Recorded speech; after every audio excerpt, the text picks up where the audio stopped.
Boa tarde a todos, é um prazer estar aqui com vocês. Obrigado a todos que se conectaram.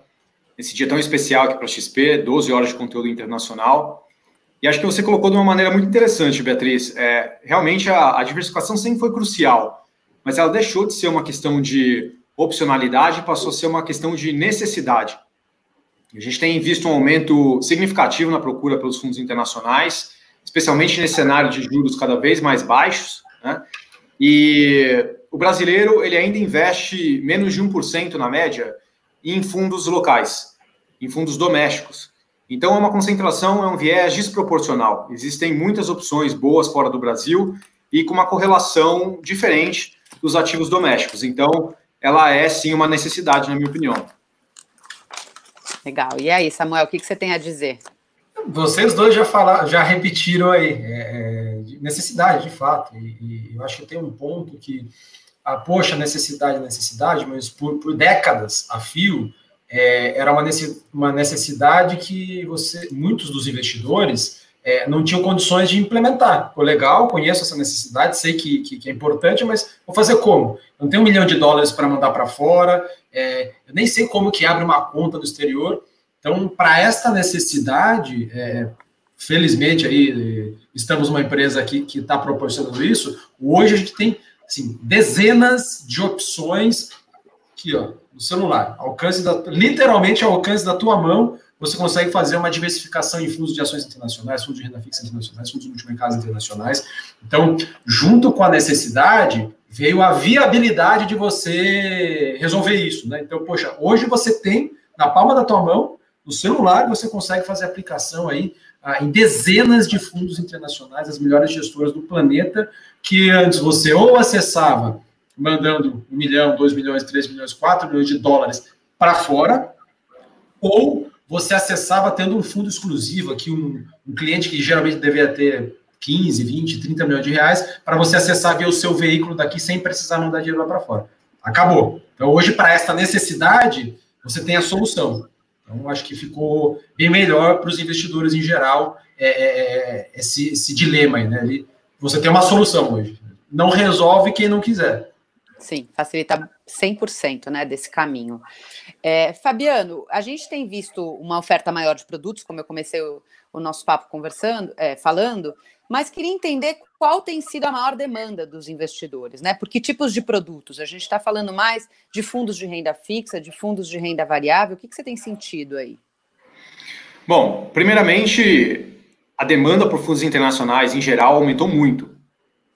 Fruto dessa taxa de juros mais baixa e estável no Brasil, então os clientes precisam buscar novas opções para ter retornos mais atrativos, né? Então, só esse motivo, por si só, já aumentou o interesse por opções fora do Brasil. E principalmente agora, depois do Covid, que o vírus acabou assolando os mercados globais, em alguns países foram mais impactados, outros foram mais resilientes, mas o Brasil ele tem uma combinação específica de percepção de risco, né, a questão sanitária, mais a questão econômica, mais a questão política. Então, naturalmente, esse novo contexto trouxe um incentivo para o brasileiro procurar opções fora do Brasil. Essa preferência desproporcional por ativos domésticos é um viés humano. Todos nós somos assim, a gente tende a ir para o que nos é mais familiar, né? Mas, uma vez que a gente toma consciência desse viés, a gente pode tomar alguma medida a respeito. No Chile, por exemplo, eles já estiveram no mesmo patamar aqui do Brasil. Nossos vizinhos, a gente não precisa ir muito longe, né? Hoje, depois de alguns anos, de algumas décadas, o Chile já investe mais de 30% fora do Chile. Então, foi um movimento natural de evolução do mercado que já está acontecendo aqui no Brasil. Então, essa procura aumentou. Como o Brasil ele está passando pela fase 1, como eu costumo dizer, é natural que a procura seja maior por aqueles ativos, aqueles fundos mais básicos, vamos dizer assim. Então, por exemplo, coberturas geográficas mais globais, então que exploram vários mercados, né? Ao invés de ser um nicho específico, de você ir ali num paizinho específico e escolher aquele tema. Então, a procura tem sido por estratégias mais amplas, então globais, que exploram Europa, mercados emergentes e desenvolvidos, tudo junto. e pelas classes de ativos mais tradicionais, tanto ações quanto renda fixa. Entre essas duas, a procura por ações tem sido maior. Naturalmente, no mundo, já é percebido, já é observado esse movimento de global easing, né, que é de juros baixos, então a renda fixa acaba não sendo, de repente, tão atrativa, e principalmente que depois do coronavírus agora, os mercados de ações, eles foram muito impactados. Então acabaram mostrando ali como uma grande oportunidade, né, de recuperação, de retomada. Existem muitos países, muitas economias que estão mostrando sinais mais positivos de recuperação. A China, por exemplo, em tese, já mostrou um maior controle do vírus. Mesma coisa na Europa. Os Estados Unidos, uma economia super, super rica, já anunciou pacotes trilionários e uma grande convicção do governo de ajudar e fazer o que for preciso para as empresas se recuperarem. Então, esses temas nessas economias mais maduras têm atraído muito o apetite do investidor que quer diversificar e quer explorar essas boas oportunidades fora do Brasil. Então, eu resumiria nesses 2 pontos, Beatriz: estratégias mais globais e classes de ativos mais tradicionais. Talvez seja um primeiro passo natural em acessar os mercados lá fora. Tá, legal. Samuel, entre tantos produtos, isso é bom por um lado, né, porque dá uma acessibilidade grande para o investidor, mas também às vezes causa um certo problema, né, porque eleva o grau de dificuldade para ele na hora de decidir sobre o investimento. Então eu te pergunto, como fazer essa seleção, dessa escolha dos fundos internacionais? Que critérios você acha importante passar, pensando na pessoa física, que tem menos acesso à informação do que, claro, um investidor institucional, na hora de tomar uma decisão? Tá bom. Ótima pergunta e assim, ela não é tão simples de responder, mas eu vou tentar para não tomar muito tempo, que é o seguinte: para um assunto tão importante, né, que a tua riqueza, o teu patrimônio de longo prazo, obviamente não seria tão trivial matar com 30 segundos. Mas, primeiro de tudo, vou falar coisas muito básicas aqui, mas é importante revisar essas coisas básicas. Entender o teu perfil. Qual que é o teu perfil de investimento? Você é uma pessoa conservadora, moderada, arrojada? E qual que é o destino daqueles recursos que você está poupando? É para a tua aposentadoria daqui 20, 30, 40 anos? Ou é para você comprar um carro, uma casa, pagar a faculdade dos filhos? Enfim, entendendo o perfil, entendendo o teu horizonte de investimentos, ou seja, quando que você vai ter que lançar a mão daqueles recursos, você vai para o próximo passo, que é procurar de fato os ativos, tá? De fato, uma pergunta muito recorrente por familiares, amigos, deve acontecer com você, deve acontecer com o Fabiano, todo mundo que trabalha aqui relacionado com investimentos, com o mercado financeiro, recebe essas perguntas, e de fato, assim, não é tão trivial, dado que existem centenas de variáveis que afetam as direções, a direção das bolsas, a direção do câmbio, a direção dos títulos privados. A gente descobriu isso recentemente no Brasil, que os nossos títulos de renda fixa oscilam pra caramba. Dito isto, eu faço aqui uma analogia que pode parecer meio boba, mas ajuda a entender. Eu fiz recentemente uma brincadeira no Instagram que era: poxa, imagina que você está no teu trabalho e chega o teu chefe e te fala: ó, daqui 30 dias você vai fazer um congresso no Turcomenistão. Tá bom? Tchau. Esse é o tema aqui e se vira. Você vai falar: pô, o que eu vou fazer? Assim, é meio parecido com o mundo de investimentos e falando de fundos especificamente é meio parecido. O que muitas das pessoas iriam fazer? Google, poxa, onde fica o país? Qual que é o continente dele? Fazendo analogia aqui para fundos, qual que é a classe daquele fundo, né?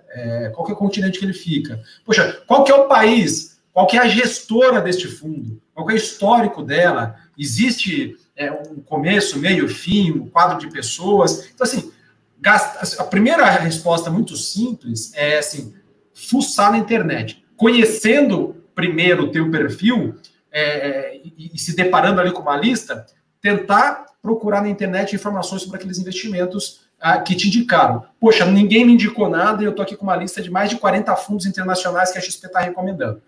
Para isso, nós providenciamos, elaboramos e discutimos todo santo mês, pelo menos uma vez por mês a gente discute, um grupo que tem ali de 15 a 20 pessoas, é bastante gente, o Fabiano e eu, a gente está nesse fórum, uma lista mais curta desses fundos. Então, antes de entrar na plataforma da XP, já teve um escrutínio para a gente avalizar pelo menos a estrutura da gestora e a equipe de investimentos, tá? Tem um artigo que a gente colocou no nosso site, chamado XP Conteúdos, que fala um pouquinho de como selecionar um fundo de investimento. Se você digitar como selecionar um fundo de investimento, XP, você vai chegar lá e a gente fala de uma metodologia chamada de 6Ps. A gente olha o passado / presente da gestora, olha quem são as pessoas, o processo de investimentos, quem é o produto e a performance do produto. Nós olhamos isso, todos os fundos que estão na XP, nós fazemos este filtro já. Então, já tem um filtro importante para o investidor entender que ali, assim, a probabilidade de você ter uma fraude, algum gestor que falhe com a conduta ou que não tenha sistemas de risco bem elaborados, já minimiza pra caramba. Obviamente que os fundos são dinâmicos, eles podem mudar ao longo do tempo, mas isso é mitigado. Se você pegar isso junto com relatórios que o nosso time de alocação faz, o time de alocação faz carteiras recomendadas, que elas são atualizadas todo mês para perfis conservadores, moderados e arrojados. E dentro dessa carteira você tem uma série de produtos de renda fixa, locais, você tem fundos locais e tem fundos internacionais, tá? Então, tentando responder aqui para você, assim, eu estou há 12 anos fazendo isso e estou aprendendo ainda, tá? Como selecionar fundos. Mas qual que seria a minha grande sugestão aqui? Procure auxílio. Você tem o auxílio pago, remunerado, e você tem o auxílio que é disponibilizado de maneira gratuita. Dentre as dezenas e centenas de opções, tem os sites da XP, os sites da Infomoney, da Rico, em que você pode garimpar ali, tá? Então, pega essa lista mais curta de fundos que a gente providencia, tá? Disponibilizado ali no relatório chamado Top 50, ou na plataforma da XP como um todo. Pega essa carteira recomendada pelo time de alocação. Casa essas duas coisas, e aí você já vai ter uma lista bem mais curta de fundos, tá? Que são os fundos com os quais a gente tem mais convicção, dado o cenário atual. Não quer dizer que os outros que não estão na lista, a gente não gosta. É que, assim, a gente não é recomendável colocar 40 fundos, 50 fundos na carteira, mas a gente faz ali uma lista curta, de acordo com o cenário atual, e já é um bom começo, tá? Então, Bia, tentando mais do que responder, assim, dar o caminho das pedras, esse é um jeito de você olhar. E aí, muita pesquisa, tá? Se você quiser montar uma carteira de ações, é possível eu, você, Fabiano, quem está nos assistindo montar carteira de ações, vou comprar o quê? Vou comprar a Localiza. Poxa, você vai comprar só porque você conhece a marca e vê lá as lojas a cada esquina? Não, tem que olhar balanço, tem que olhar o relatório trimestral que a empresa apresenta. Do mesmo jeito você tem cartas mensais, cartas trimestrais de gestores, através das quais você pode se informar. Enfim, eu tentei complementar. Por favor, Samuel, Beatriz. Hoje aqui na XP a gente faz um trabalho seríssimo que já vem se desdobrando há muitos anos de construir esse cardápio de fundos internacionais. Hoje nós temos mais de 40 opções nesse cardápio.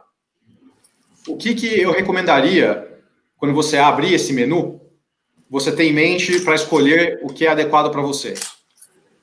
Primeira coisa, entender a geografia. Se vai ser um fundo global, regional ou de um país específico. Segundo atributo, qual que é a classe de ativo?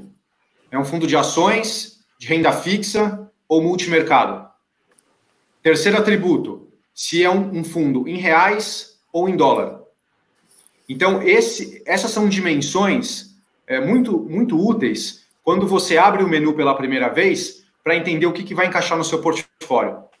Ótimo. Além disso, como o Samuel bem mencionou, para entrar na plataforma da XP, esse fundo ele já passa por uma série de crivos, uma governança super rigorosa, e a gente tem a missão aqui, como o Guilherme mencionou, de conectar o brasileiro, os nossos clientes, com os melhores do mundo.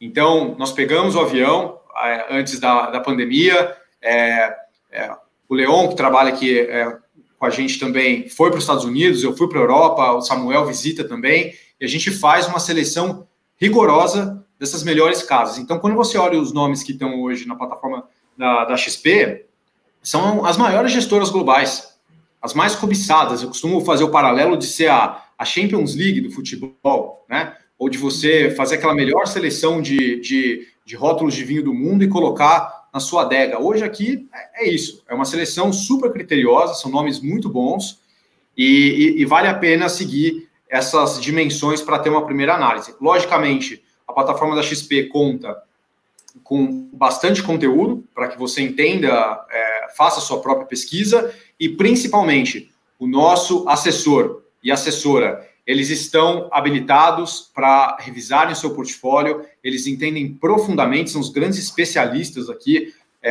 para poder trazer essa recomendação, porque varia de caso a caso, né? Tem carteira que faz sentido ter um pedaço em dólar, tem uma carteira que faz sentido ter um pedaço menor, ou que não faz sentido, tem uma carteira que já está super concentrada em fundos de ações locais, que precisa diversificar, uma outra mais moderada ou conservadora que faça sentido explorar mais a renda fixa. Então, a recomendação central é fale com a sua assessora, fale com o seu assessor, que são os grandes especialistas e conhecem profundamente esse menu de opções, esse cardápio de fundos que a XP prepara com tanto cuidado. Legal. Isso aí. Tem o caminho das pedras aí com essas dicas. Legal. Eu acho que esse caminho dos 3 elementos que você citou, Fabiano, são bem importantes, né? Porque a pessoa física muitas vezes fica perdida e não sabe nem por onde começar, às vezes desiste antes do processo ter início, né? Não é tão difícil quanto às vezes parece. Seguindo ainda nessa questão dos filtros, um dos pontos também que eu acho importante a gente discutir diz respeito à gestão ativa e passiva, né? Tem inclusive uma pergunta aqui no chat do Renato, perguntando por que ele deveria comprar fundos internacionais e não um ETF do índice S&P 500, por exemplo, né? Então, queria que vocês me dissessem. Primeiro, acho que seria interessante discutir um pouco, explicar de uma maneira simplificada o que seria a gestão ativa e a gestão passiva e o que hoje os investidores deveriam buscar e estão buscando nas plataformas. Tá, vamos dividir aqui, Fabiano. Assim, primeira parte, né? Quando escolher entre um fundo ativo e um fundo passivo, eu vou falar algumas partes, o Fabiano vai me complementar, mas, grosso modo, tem dezenas de maneiras de olhar para isso, mas uma das maneiras que você pode tentar diferenciar. Se você tem um pouco mais de conhecimento sobre classes de ativos, não só no Brasil, né, mas fora do Brasil também, você acompanha um pouco mais o mercado, seja você mesmo, seja com o teu assessor, e você tem ideias específicas, a gente fala, devo ficar falando em termos em inglês, mas se você tem calls específicos para aqueles mercados, dependendo dos movimentos deles, você pode muitas vezes lançar mão de produtos baratos com a liquidez muito rápida para te dar agilidade. Então, por exemplo, o S&P caiu, você por acaso está acompanhando a Bolsa Americana, você tem ali nas suas anotações que se o índice S&P caísse abaixo de determinado patamar, seria um nível atrativo. Para você entrar com agilidade e depois querer sair com agilidade, o ETF, né, que são esses fundos negociados em bolsa, eles te dão essa agilidade. Mas o que é o complicômetro aí? Você tem que ficar ligado ali na hora de entrar e sair. Você pode até alocar para o longo prazo, mas você vai ficar refém do índice. Então, é passivo. Você fez uma alocação naquela classe de ativos e o que aquela classe der, você vai ter. Você vai obter. Tem um outro jeito de alocar, que eu, Samuel, particularmente, é o que eu mais faço, que é você, em vez de ficar tentando acertar o melhor tempo de entrar e sair, ou de aumentar e reduzir a sua posição, é você delegar isso para gestores terceiros profissionais que têm times de 10, 15, 20, 30, 40, 50, são gestores internacionais, às vezes são milhares de pessoas que estão distribuídas entre diferentes mercados, e esses profissionais, 100% do tempo focado, com experiências de 15, 10, 20 anos, vão ficar comprando, vendendo, entrando, saindo, diminuindo para você, tá? Então, os fundos de ações tradicionais, seja aqui no Brasil, seja lá fora, minha visão, tá? E é o que a gente costuma, do jeito que a gente costuma olhar, o Fabiano, por favor, me complemente, é legal para você botar aquela tua grana de longo prazo e deixa por 5, 6, 7, 10 anos, tá? O ETF, que tem a gestão ativa, o gestor vai ficar entrando e saindo de empresas, reduz, aumenta, ele está falando com a gestão, né? Por exemplo, aéreas aqui no Brasil, né? E lá fora também. Assim, degringolaram. E aí? Se essas aéreas estão no índice, elas não vão ser vendidas por você. E nem vão ser aumentadas por você. Agora, se tem um gestor ativo e ele enxerga valor ali, ele pode aumentar na hora que cai, ou ele pode reduzir porque ele acha que vai cair mais. O tem investidores internacionais, o Warren Buffett, por exemplo, foi um exemplo que zerou, né, aéreas lá fora, não quero entrar nesse detalhe, mas eu teria essa grande diferença, tá? De você alocar para o longo prazo e delegar de fato esse timing, essa gestão, essa troca de papéis, versus você alocar talvez com um horizonte um pouco mais tático e ficar aumentando, diminuindo, entra, sai. Fabiano, quer complementar essa parte de ativo passivo? Acho que eu classificaria a gestão ativa versus a passiva de uma maneira bem simples. Na gestão passiva, em que você segue um índice, você está tomando a decisão de ter exposição àquele fator de risco, àquele mercado. Por exemplo, se eu compro um ETF de Estados Unidos, de S&P 500, ou o Trend Bolsa Americana, que é um dos fundos que eu sou mais fã aqui da XP, você está tendo exposição ao S&P 500 nos Estados Unidos. As 500 maiores empresas americanas. Então, você não está muito olhando para qual empresa, mas sim, você está acreditando que aquele grupo de empresas, ele vai subir dentro desse contexto econômico. É isso. E você tem essa exposição rápida e barata através do Trend Bolsa Americana, né? Que é um fundo, ou através de um ETF que é na Bolsa, que aí já é um outro ambiente de negociação. Já a gestão ativa é a mesma coisa, com uma camada adicional, que você está confiando a um gestor de primeira linha, que além de ter essa exposição às 500 empresas americanas, ele ou ela ainda vai escolher em qual empresa vai ter um peso maior e em qual empresa vai ter um peso menor. Então, além de eu tomar a decisão de estar exposto aos Estados Unidos como caso, como economia que vai prosperar, vamos dizer assim, essa gestora ela vai ter condições de falar o seguinte, olha, também acho vai prosperar, mas eu ainda estou achando que no nível setorial, o setor de tecnologia vai um pouco melhor. Então, eu vou carregar um pouco mais no setor de tecnologia. O setor de saúde, que está sendo extremamente demandado, também. Então, vou colocar mais peso do que o S&P 500 no setor de tecnologia. O setor de energia, eu já estou um pouco mais pessimista, porque o petróleo caiu, o mundo está crescendo menos, então vou eliminar o setor de energia aqui da minha carteira. Eu vou ficar com um peso bem pequenininho, né? Então, perceba que são duas decisões. Na estratégia passiva, é uma decisão um pouco mais macro, de você ter exposição àquele tema, independente das empresas que estão lá dentro. É uma cesta, vamos dizer assim. Ao passo que na gestão ativa, você tem uma camada adicional, que é confiar na capacidade daquele gestor ativo de escolher os melhores cavalos, né? Então, eu me sinto muito confortável com os gestores ativos na plataforma da XP, que são selecionados de maneira super rigorosa, e a gente avalia, assim, qual a capacidade dessa empresa, dessa gestora, de gerar retornos acima do mercado, de superar um índice de mercado, né? Então, você tem essas duas opções. É possível, sim, acessar um ETF, como foi a pergunta da nossa audiência, mas você pode dar um passo além, né? Escolher o gestor ativo que vai buscar entregar ainda mais retorno nesse tema selecionado. Legal. E as alternativas também não são excludentes, né? Acho que isso é uma coisa importante de ficar clara, né? Nada te impede de ter uma... Eu tenho ambas na minha carteira, por exemplo, né? Exato. E eu acredito muito no setor da tecnologia. E a XP tem o Trend Tecnologia, que ele está acessível, Beatriz, a partir de R$500. Qualquer investidor consegue acessar o Trend Tecnologia a partir de R$500, em que você tem essa exposição passiva ao setor de tecnologia no mundo, com grande peso dos Estados Unidos, né? Por quê? Qual que é o meu racional? Porque no médio e longo prazo, essas empresas de tecnologia vão ser as futuras líderes desse novo mundo que a gente está vivendo. Então, passivamente, vamos dizer assim, essas empresas que estão dentro dessa cesta vão se sobressair no médio e longo prazo.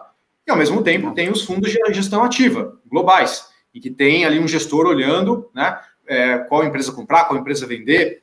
Olham mais de 5 mil empresas e escolhem 70. Então, olha a capacidade de análise que essa turma tem para escolher os melhores casos. Então, essas duas possibilidades podem sim coexistir. Legal. Tem um outro aspecto fundamental, né, nesse processo de decisão que passa pelo câmbio. E a gente está num ano em que essa discussão ficou ainda mais relevante. Afinal, faz mais sentido investir num fundo com alocação internacional fazendo o hedge cambial ou não, preferindo estar exposto à variação da moeda, né? A gente até fez uma matéria sobre esse assunto no Infomani, até conversei na época com o Fabiano, E eu jogo de novo a pergunta para vocês dois para tentar entender o que deve nortear essa decisão do investidor, se faz sentido escolher por uma só dessas estratégias, ou se também faz sentido, de repente, até ter fundos com e sem hedge na carteira. Dado que o Fabiano já fez a reportagem contigo, deixa ele começar essa. Bom, a minha resposta é depende. Não sou eu aqui o herói que vou dar a direção da moeda. Não é assim que funciona. A gente está acostumado a pensar de um jeito, Beatriz, que é assim, vou sonhar com uma viagem para a Disney, deixa eu ver quando o dólar vai estar bom. É ou não é? É assim que a gente está acostumado a pensar, né? Mas no investimento não dá para ser torcedor do dólar, como o Ferreira, nosso estrategista-chefe, diz também. Não dá para você torcer. O jeito de você pensar é o seguinte: eu devo ter, dentro do meu perfil de risco, um pedaço da carteira em dólar ou não? Né? Se o dólar como classe de ativo faz sentido na minha carteira, boa parte das carteiras faz sentido ter um pedaço, né? Porque é uma moeda forte e vai continuar sendo. Então, quando você for partir para a etapa da implementação, você implementa através de um fundo dolarizado. Legal. Se não faz sentido, ou se você já tem o suficiente de dólar na sua carteira, você acessa a versão em reais. Então, muito mais do que dizer se o dólar está barato ou não, é chamar atenção para um ponto muito bacana, que é investir fora do Brasil não significa necessariamente em ter exposição cambial. É possível, sim, investir independente do dólar. Então, se você acessa um fundo hoje de ações ou de renda fixa, que ele é em reais, aqui na XP, ou seja, ele tem proteção cambial, você não precisa se preocupar se o dólar vai subir ou se o dólar vai cair. Você está tendo exposição àquele fator de risco que são as ações americanas, ou que são os bondes das empresas globais, né? Você tem exposição àquele fator de risco. Quando você acessa o fundo na versão em dólar, você tem exposição a esse fator, igual, mais a exposição da moeda. Então, eu costumo dizer que tem para todos os gostos. Tem para quem gosta de salgado, tem para quem gosta de doce. Não precisa se privar de investir fora do Brasil porque o dólar está alto. Não precisa. Tem muitas opções com proteção cambial, que são fundos em reais, e que é possível sim ter bons retornos e sem se preocupar com dólar. Se para você fizer sentido ter um pedaço da carteira dolarizada no longo prazo, né? Então não importa se o dólar vai estar em 5,10, vai cair para 4,90, e se tá, né? O dólar faz sentido na sua carteira, ponto. Então você faz essa implementação através de estratégias não hedgeadas, né? Ou seja, originalmente em dólar, que leva o dólar ali no nome. Essa é a minha visão. Só para complementar o que o Fabiano falou, dar o gabarito aqui também. O que é o gabarito? Poxa, o nosso time de alocação, nesses debates que a gente tem mensais, pelo menos mensais, né, o padrão, a gente, assim, discutido o pedaço ali que fica dolarizado ou não, tá? Então, fora tudo isso que o Fabiano falou, se além disso você quiser ter um gabarito, ter um suporte, um auxílio, poxa, hoje a gente tem uma área de alocação bastante ativa e competente para ajudar com essa tomada de decisão. Legal. Falando ainda sobre riscos, né? Porque o câmbio pode efetivamente ser um risco para o investimento, dependendo de como ele faça essa alocação. Queria saber, no horizonte de vocês, que outros elementos podem estar aí pressionando os mercados no médio e longo prazo? A gente ainda está vivendo uma crise de pandemia, a gente falou no início, né, que alguns mercados já parecem estar se recuperando mais rapidamente, mas, enfim, isso ainda é uma questão importante, existe um medo de uma segunda onda. Queria sentir, de repente, de vocês, dos gestores que, inclusive, estão nas plataformas, o que vocês têm percebido de preocupação com relação a esse e aos próximos anos? Eu acho que tem de novo, a gente se complementa aqui, porque o ambiente global e essa quantidade imensa de gestores, você, obviamente, é de se esperar que tenha visões ali, às vezes até distintas, tá? Mas, grosso modo, acho que o risco de curto prazo é saber, de fato, quando que as economias vão sair, vão destravar, né? Porque, assim como o Brasil, tem várias outras economias que estão travadas. A gente vai ter o pior ano de crescimento global, na verdade vai ser uma recessão, desde a Primeira e Segunda Guerra Mundial. Eu não lembro qual foi o valor da queda lá em 1917, 18, 14, 18, né, e na Segunda Guerra Mundial, mas assim, sem ter uma guerra com armas, a gente está tendo essa guerra gigantesca invisível. O Brasil vai ter o pior PIB da história. Eu acho que de 1.500 a 1.800, 900, talvez ninguém fizesse essa mensuração, mas é um colapso. Então, a gente não sabe ainda, apesar dos bancos centrais estarem super equipados e ágeis para tentar estimular a economia, assim, o dinheiro, todo o dinheiro do mundo, literalmente, ainda não foi suficiente para uma vacina, para um combo de medicamentos que resolvesse esse problema. Então, ao contrário da crise de 2008 e a de 1929, né, que foi o último crash antes de 2008, que era uma crise mais financeira, de fato, essa não é uma crise financeira, é uma crise sanitária, humanitária, que daí sim virou financeira, né, batendo os mercados como um todo. Então, sim, existe muita incerteza, Bia, acho que, para não ficar enrolando muito aqui, existe muita incerteza com relação à velocidade de recuperação dos diversos países, e o que a gente tem visto, até muitas charges, alguns gestores postando e tal, que o mercado, eu vi vários memes, você deve ter visto, o Fabiano também, um deles era de o Ronald McDonald sentado num banquinho, todo bonito, bem vestido, e atrás dele o McDonald's destruído. E aí, a foto aqui assim, S&P e lá atrás, economia. É isso que está acontecendo, os mercados se recuperaram, muitos dos índices acionários ao redor do mundo aí já diminuíram bastante as perdas, tá? A grande maioria no terreno negativo, mas diminuiu bastante. Os mercados de crédito ao redor do mundo, alguns deles se recuperaram, mas as economias estão destroçadas. A dúvida agora é saber se a economia vai se recuperar para o nível dos ativos de fato. Tá? O Fabiano me complementa nesse ponto, e eu tenho um último ponto que é assim, extremamente complexo, é uma conversa é uma live só para falar disso, que é qual vai ser o resultado desse endividamento estratosférico dos bancos centrais ao redor do mundo. Os bancos centrais estão criando dinheiro, estão imprimindo dinheiro para comprar ativos no mercado, para socorrer empresas, para socorrer pessoas, né? No Brasil está acontecendo isso também, com esse auxílio que o governo está dando.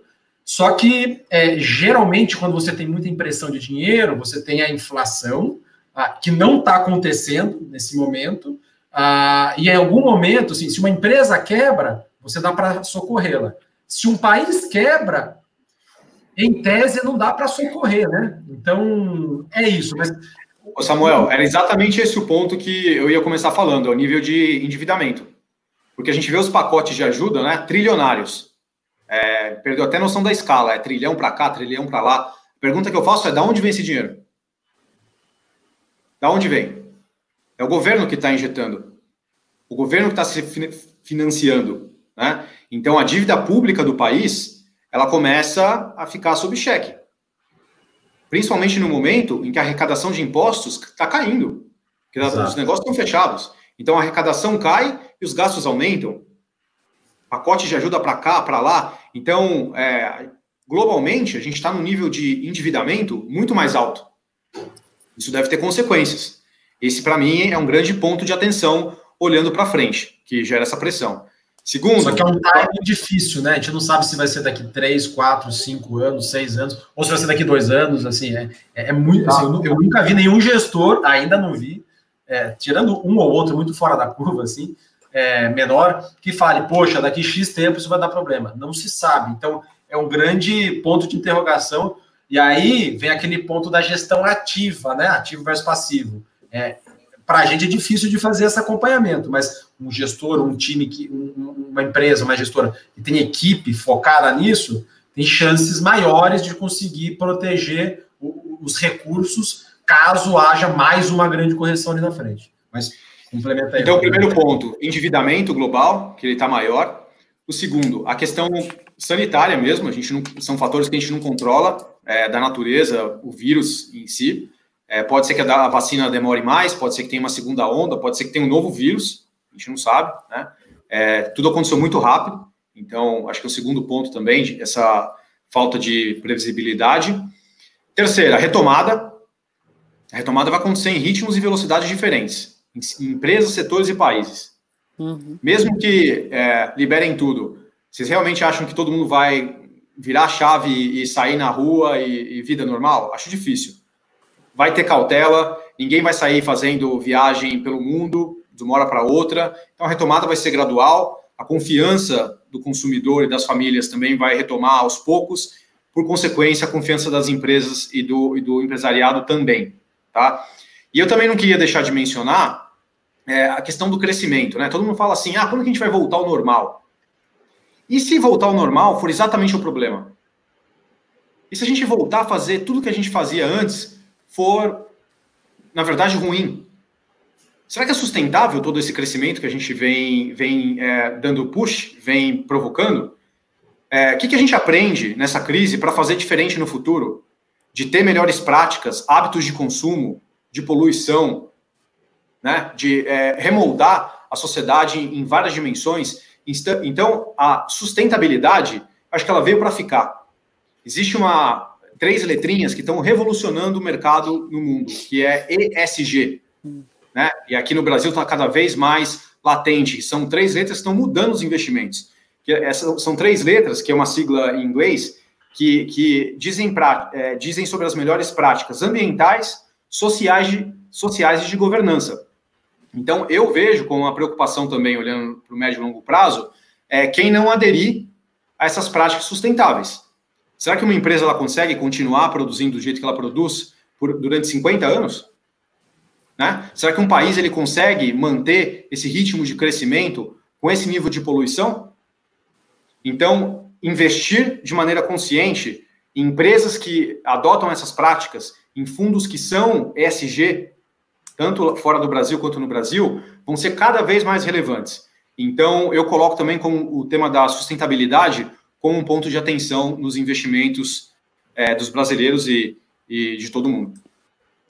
Bem legal. E é interessante a gente lembrar que as incertezas são tamanha que a gente começou esse ano discutindo guerra entre Irã e Estados Unidos, guerra comercial entre Estados Unidos e China, e achando que as eleições americanas seriam o grande driver de 2020. Quer dizer, a gente não tem essa certeza, né? A gente pode discutir hoje sobre as possibilidades de riscos, mas podem surgir outros aí à frente. O Fabiano mesmo colocou, pode vir um novo vírus, quer dizer, a gente tem que trabalhar também com um cenário que a gente tem um mínimo de noção, né, hoje. Sim. Mas muito legal. Por isso que a diversificação é tremendamente importante, é uma necessidade. Boa, seja de classes de ativos, seja de moedas, né? Historicamente, voltando um pouquinho ali ao ponto do dólar, não dólar, historicamente, não quer dizer que isso vai ser verdade para sempre, mas historicamente, sempre que os mercados, olhando do ponto de vista do brasileiro, né? Sempre que os mercados ficaram mais agitados, mais estressados, a nossa moeda se desvalorizou. Nessas horas, você ter uma parcela do teu portfólio atrelado ao dólar, dá uma mitigada boa nas perdas. E no longo prazo, isso deixa a tua carteira mais balanceada, menos volátil e com retornos melhores. Mas, enfim, de fato tem... O maior risco hoje, às vezes eu recebo essa pergunta em lives, né? Qual que é o maior risco que tem hoje? Para mim, o maior risco para o investidor brasileiro é ficar investido só no Brasil.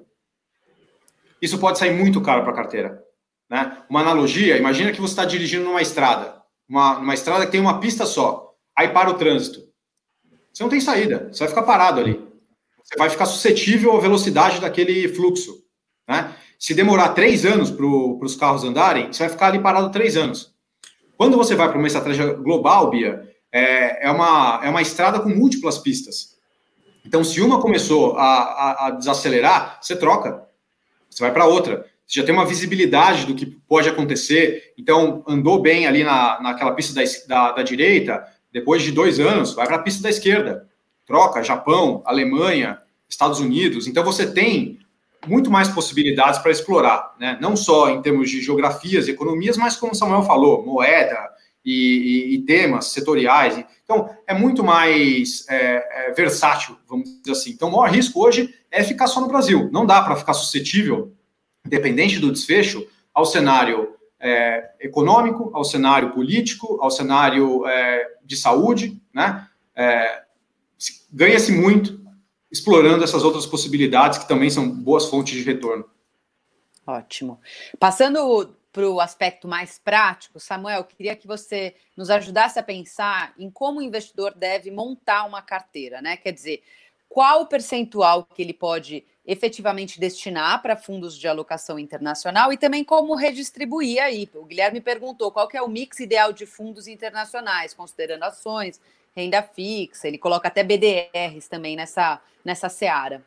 Tá bom, boa pergunta, mas eu já meio que dei essa resposta no final das contas, tá? Poxa, que coisa chata. Não, eu vou dar a resposta para vocês. Todo mês, a periodicidade não precisa ser mensal, mas todo mês a gente senta para discutir esses balanços, tá? Então, olhando a nossa carteira recomendada ali, moderada hoje, dá para ver já, assim, tanto fundos de renda fixa, quanto fundos multimercados, quanto fundos de renda variável, populando essa parcela internacional. Enquanto eu falo aqui, eu estou tentando pegar o valor exato. Você lembra de cabeça, Fabiano? Hoje, a carteira da XP moderada, hoje tem uma recomendação de 16% fora do Brasil 16. E agressiva 25%. Então, acho que o grande ponto é que não é mais 1% para cá, 1% para lá. É praticamente um quarto da carteira. Né? Então, é um volume relevante, né, Samuel? Então, ó, hoje, a carteira moderada tem 8% de alocação recomendada em fundos de renda fixa global e 8% em fundos de renda variável. A carteira do meio ali do caminho, tá? Isso aqui é aplicável para todo mundo? Não. Qual que é o teu perfil? Você é moderado, conservador ou arrojado? Tá? E qual que é a periodicidade? Nós costumamos mensalmente revisar. A gente não muda todo mês, mas a gente revisa. É isso mesmo, não é? Às vezes aumenta um pouquinho, reduz um pouquinho, mas assim, eu acho que o ponto importante que o Fabiano colocou não é 1%, não é 2%, se você for ali moderado e arrojado, né? É um percentual maior para começar a fazer efeito de fato positivo ali na tua carteira. E acho que traduz muito o momento que a gente está vivendo também, é um novo contexto, né?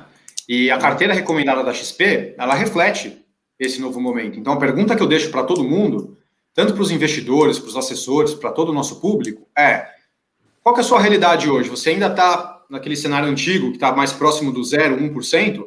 Ou você já está no mundo novo, em que essa parcela fora do Brasil é bem mais expressiva? Né? A gente não tem resposta certa. Mais uma vez, o ideal é conversar com o assessor, ele vai saber o perfil de risco correto e fazer essa alocação de acordo com o seu horizonte de investimento, enfim.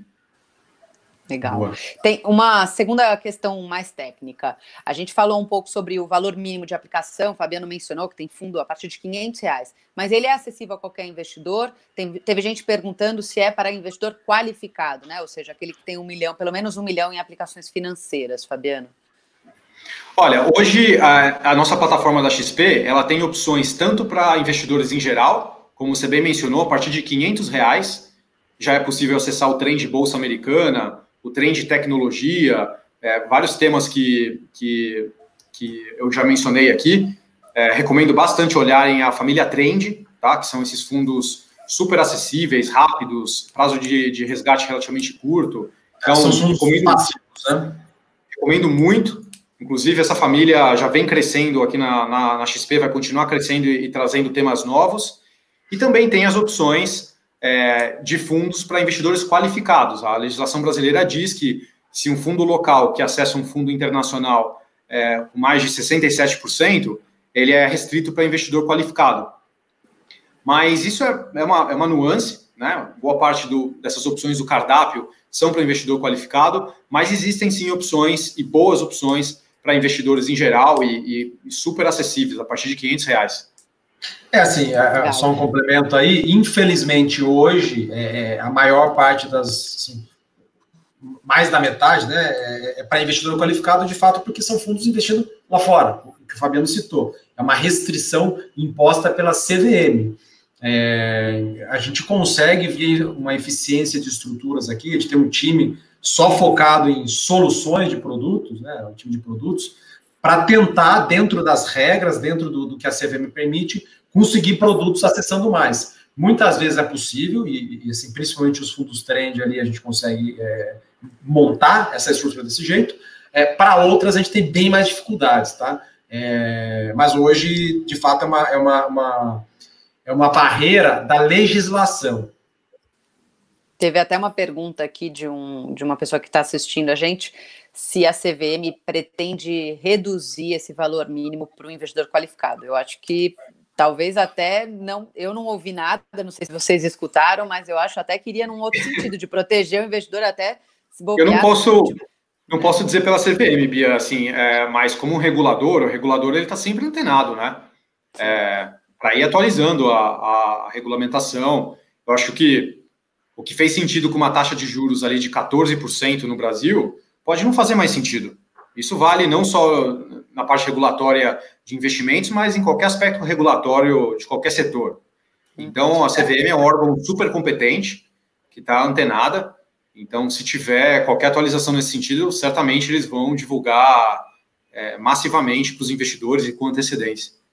O que talvez possa acontecer, Bia, existem provocações nesse sentido com a CVM, é que de ela permitir que fundos para investidores em geral, tenham maior exposição ao mercado internacional. Hoje, o fundo multimercado, por exemplo, com público-alvo, investidores em geral, ele fica com um limite muito baixo, ele tem 20% que ele pode investir no exterior só.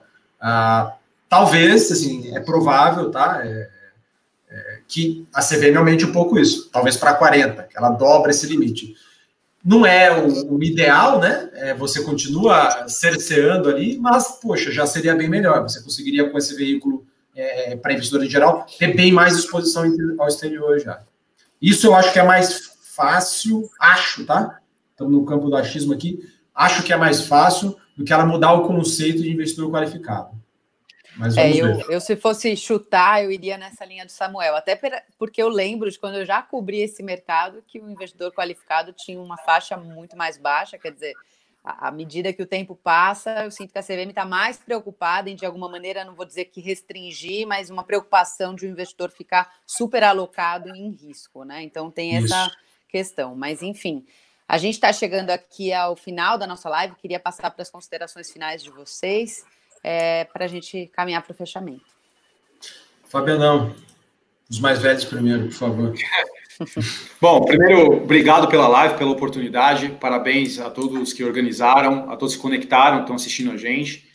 E, para mim, acho que é um momento muito oportuno, né? Porque ontem a gente teve corte de juros de novo no Brasil. O patamar mais baixo na história. Então, é hora de agir. A gente está dentro do novo contexto, mais uma vez, econômico, até político, e existem boas oportunidades lá fora. O Brasil ele representa menos de 3% do PIB mundial. Então, a gente está aqui nadando numa poça d'água, enquanto tem os 7 mares para a gente explorar. E explorar com gente boa, com gestores de primeira linha, que estão hoje na plataforma da XP. Então, a gente vai sim continuar sendo esse hub internacional, conectando o brasileiro com o que tem de melhor em fundos internacionais, e democratizando os fundos internacionais aqui no país. Apesar do brasileiro investir menos de 1% fora, a gente acredita que pode ajudar a melhorar essa realidade. Então, contem com a XP. Essa Super Live já é um dia inteiro de internacional. Os assessores estão disponíveis e apostos para poder ajudar com a melhor opção para o seu portfólio. Então, converse com o seu assessor, com a sua assessora. Eles são os especialistas e vão poder guiar para poder melhorar a relação risco-retorno do seu portfólio. Então, muito obrigado pela conversa e a todos que conectaram. Boa. Bom, do meu lado, assim, o Fabiano falou bonito aí já, é isso, assim, estamos à disposição aqui para continuar provendo informação, provendo conteúdos. Do lado de análise aqui, a gente vai continuar com essa tarefa dura de tentar selecionar os melhores gestores do mundo para disponibilizar para vocês e tentando trazer estruturas cada vez mais eficientes, com valores mínimos de aplicação mais baixos, para de fato democratizar, porque trazer e deixar inacessível é uma falsa democratização. É justamente o contrário que a gente está tentando fazer, né? Vocês podem, para quem acompanha a plataforma da XP há mais tempo, pode notar que vários fundos internacionais, há pouco tempo atrás, tinham um mínimo de aplicação de R$100 mil, R$50 mil. Se você for ver agora, muitos desses fundos baixaram para 10, para R$5 mil, para R$1.000. Então, a gente está numa força-tarefa gigantesca aqui numa empreitada para, de fato, deixar cada vez mais acessível mais possível a realização dessa necessidade. O Fabiano falou, né? Uma necessidade, mas antes você não conseguia implementar, você não conseguia resolver. Hoje consegue, graças ao tudo que a gente tem feito aqui na XP. E é só eu vou fazer fazer uma última consideração, sei que já fiz minhas considerações finais, mas recentemente a XP veio com uma baita de uma novidade aqui na nossa plataforma, que foi o Selection Multimercado Internacional. Inclusive, o Dr. Samuel é um dos grandes fundadores do Selection, vou pedir para ele comentar, mas é uma alocação inteligente, em um fundo, alocando no que tem de melhor na nossa plataforma da XP. Samuel, se puder incluir nas suas considerações finais. Tá, o Fabiano é um cara muito humilde, mas assim, em conjunto, assim, é um time bastante grande, concebeu, acho que a Bia falou, pegou uma pergunta legal ali, poxa, legal, como que eu seleciono, né? Tem ali mais de 40 opções, poxa, pode ficar bastante confuso. Então, eu já falei um pouco das nossas carteiras recomendadas, daquele relatório lá Top 50 que envolve tanto fundos locais quanto fundos internacionais. Tem, assim, uma solução pronta, mais pronta do que isso, que é o quê? É essa nossa seleção. O nome é em inglês, mas, assim, Selection é seleção. Então, tem uma seleção de fundos internacionais que nós vamos buscar ao longo do tempo ter ali em torno de 60% de alocação nos melhores fundos multimercados internacionais, mais ou menos 20% em fundos de renda variável internacionais e mais ou menos 20% em fundos de renda fixa internacional. Esses percentuais vão mudar ao longo do tempo, mas junto com o nosso time de alocação, junto com o Fabiano e junto com outras pessoas da equipe de fundos, é um comitê que tem ali entre 7 e 10 pessoas todo mês debatendo e quebrando o pau no bom sentido para a gente chegar às melhores alocações. Então, produto pronto para que com R$5.000, uma boleta, uma aplicação, você já tenha pronto um portfólio diversificado. Então, muito bem lembrado aí, Fabiano. Legal. Pessoal, lembrando para vocês acompanharem o canal da Assessoria Live, para ficar por dentro de todos esses eventos que estão sendo promovidos.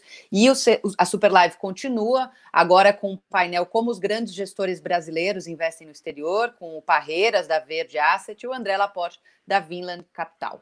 Então, acompanhem. 2 craques. 2 craques. Até a próxima, pessoal. Obrigada. Tchau, tchau. Muito bom.